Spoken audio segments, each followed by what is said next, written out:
They won't thank me," Valentin murmured. "They will pass an atrocious night, and Urbain doesn't like the early morning air. I don't remember ever in my life to have seen him before noon, before breakfast. No one ever saw him.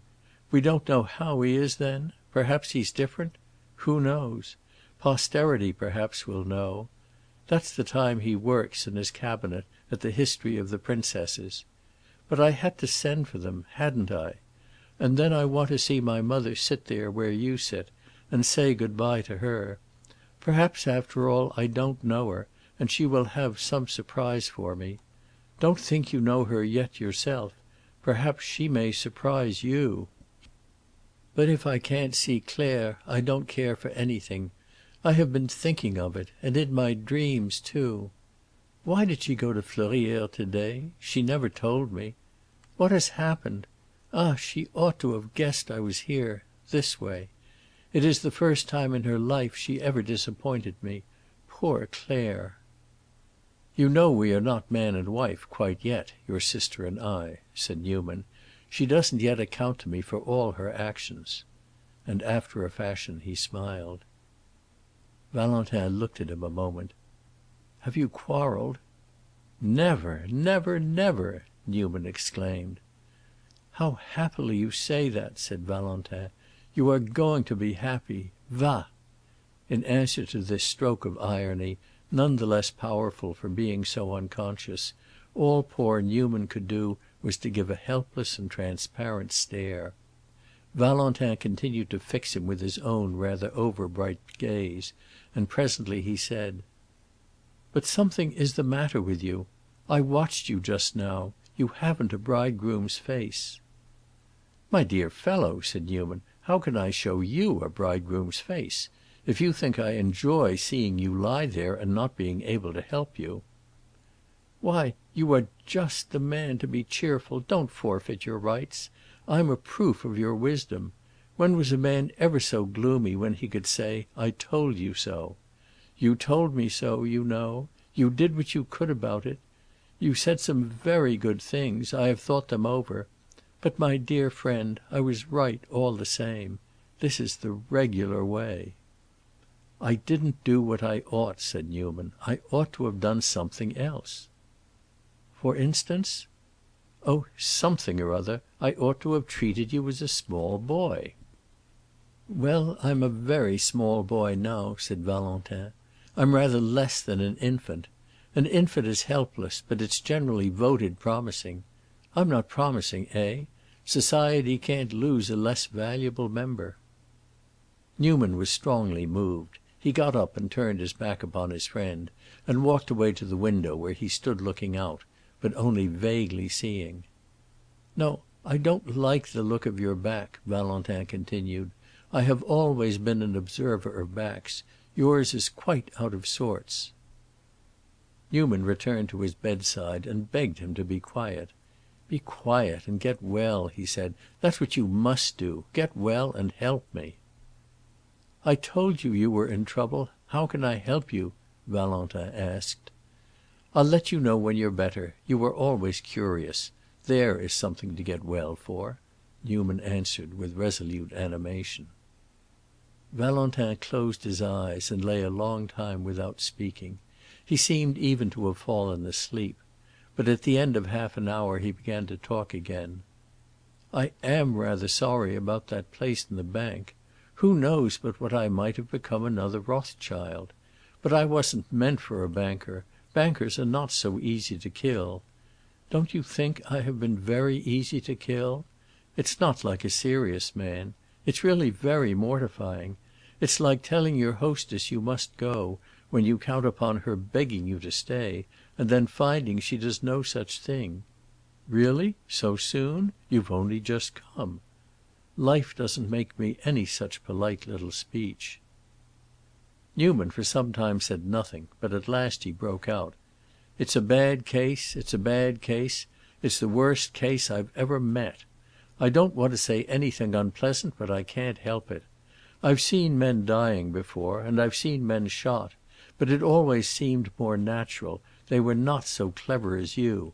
Damnation! Damnation! You might have done something better than this." "It's about the meanest winding up of a man's affairs that I can imagine." Valentin feebly waved his hand to and fro. "Don't insist, don't insist. It is mean, decidedly mean. For you see, at the bottom, down at the bottom, in a little place as small as the end of a wine funnel, I agree with you." A few moments after this the doctor put his head through the half open door, and perceiving that Valentin was awake, came in and felt his pulse. He shook his head and declared that he had talked too much, 10 times too much. "Nonsense," said Valentin. "A man sentenced to death can never talk too much. Have you never read an account of an execution in a newspaper? Don't they always set a lot of people at the prisoner, lawyers, reporters, priests, to make him talk? But it's not Mr. Newman's fault. He sits there as mum as a death's head." The doctor observed that it was time his patient's wound should be dressed again. Messieurs de Grosjoyaux and Ledoux, who had already witnessed this delicate operation, taking Newman's place as assistants. Newman withdrew and learned from his fellow watchers that they had received a telegram from Urbain de Bellegarde to the effect that their message had been delivered in the Rue de l'Université too late to allow him to take the morning train, but that he would start with his mother in the evening. Newman wandered away into the village again, and walked about restlessly for 2 or 3 hours. The day seemed terribly long. At dusk he came back and dined with the doctor and M. Ledoux. The dressing of Valentin's wound had been a very critical operation. The doctor didn't really see how he was to endure a repetition of it. He then declared that he must beg of Mr. Newman to deny himself for the present the satisfaction of sitting with M. de Bellegarde. More than any one else, apparently, he had the flattering but inconvenient privilege of exciting him. M. Ledoux, at this, swallowed a glass of wine in silence. He must have been wondering what the deuce Bellegarde found so exciting in the American. Newman, after dinner, went up to his room, where he sat for a long time staring at his lighted candle and thinking that Valentin was dying downstairs. Late, when the candle had burnt low, there came a soft rap at his door. The doctor stood there with a candlestick and a shrug. "He must amuse himself still," said Valentin's medical adviser. "He insists upon seeing you, and I am afraid you must come. I think at this rate that he will hardly outlast the night." Newman went back to Valentin's room, which he found lighted by a taper on the hearth. Valentin begged him to light a candle. "I want to see your face," he said.